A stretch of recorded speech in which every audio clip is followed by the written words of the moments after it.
Breaking news अवां share कंदासीं। मकानी चूंडुनि जे हवाले सां कराची जे 235 यूनियन कमेटियुनि मां 205 जा नतीजा जारी थी विया आहिनि। अहम ख़बर अवां सां शेयर कयूं पिया। मकानी चूंडुनि जे हवाले सां अवांखे ॿुधायूं पिया पीपल्स पार्टी 86 सीटुनि ते कामयाब थी आहे, जॾहिं त जमात इस्लामी 68 सीटुनि ते सुभारी थी आहे।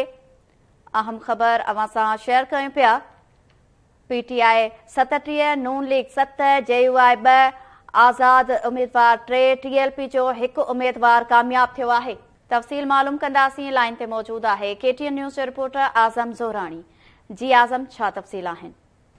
जी, मकानी इदारनि जे चूंडुनि जे नतीजा अचण जो सिलसिलो जारी आहे ऐं हिन वक़्तु कराची डिवीज़न जे 235 यूनियन कमेटीज़ मां 205 यूनियन कमेटीज़ जा जेका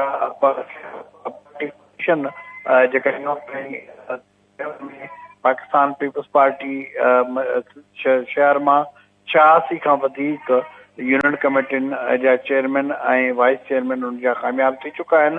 जमायत इस्लामी जा 68, PTI जा 37, मुस्लिम लीग नवाज़ जा 7, JUI जा 2, TLP जो 1 ऐं आज़ाद 3 ऐं मूवमेंट आहे उनजो 1 उम्मीदवार जेको आहे उहो कामयाब थी सघियो आहे। ऐं जॾहिं त मजमूई तौर ते शहर में 235 यूनियन हुई ऐं उन मां